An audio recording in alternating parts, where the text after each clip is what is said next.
ରାମୁ ଜଣେ ସରଳ କୃଷକ। ଘରେ ତାଙ୍କ ସ୍ତ୍ରୀ ଲକ୍ଷ୍ମୀ ରହୁଥିଲେ। ସେମାନେ ଗାଁର ଏକ ଛୋଟ ଘରେ ରହୁଥିଲେ। ଘର ପଛରେ ଗୋଟିଏ ଆମ୍ବ ଗଛ ଥିଲା।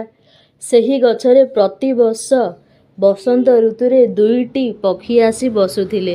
ଚଢ଼େଇମାନେ ପରସ୍ପରକୁ ଭଲ ପାଉଥିଲେ। ପ୍ରତ୍ୟେକ ଦିନ ସକାଳେ ସେମାନେ କିଚିରି ମିଚିରି ଶବ୍ଦ କରି ଗୀତ ଗାଉଥିଲେ। ରାମୁ ପ୍ରତିଦିନ ସେମାନଙ୍କୁ ଧାନ ଦିଏ, ଲକ୍ଷ୍ମୀ ପାଣି ଦେଇଥାଏ।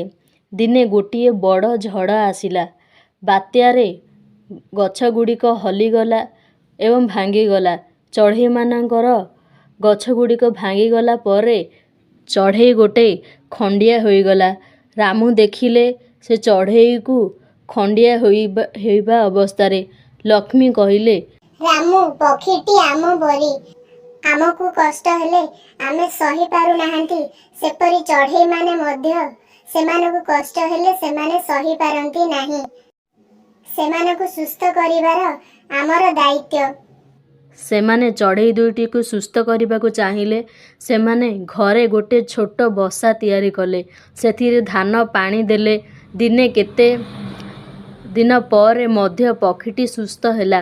ଏହି ସମୟରେ ରାମୁଙ୍କ ଘରେ କିଛି ମଧ୍ୟ ସମସ୍ୟା ଆସିଲା ନାହିଁ। ବଜାରରେ ଧାନର ଦାମ କମିଗଲା, କର୍ଜ ବଢ଼ିଗଲା।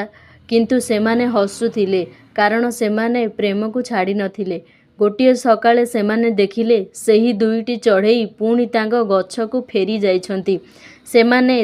ସେମାନଙ୍କ ସାଥିରେ ଅନ୍ୟ 3ଟି ଚଢ଼େଇ ପକ୍ଷୀ ଛୁଆ ଅଛନ୍ତି। ଲକ୍ଷ୍ମୀ ହସି କହିଲା, ରାମୁ ଦେଖ, ପ୍ରେମ ଓ ସହାୟତା କେବେ ବ୍ୟଥା ଯାଏନି। ଆମେ ସେମାନଙ୍କୁ ଆଶ୍ରୟ ଦେଲୁ, ସେମାନେ ପୁଣି ଆମ ଘରକୁ ଜୀବନ ଆଣିଦେଲେ। ରାମୁ ମନରେ ଏକ ଶିକ୍ଷା ଭାବିଲା।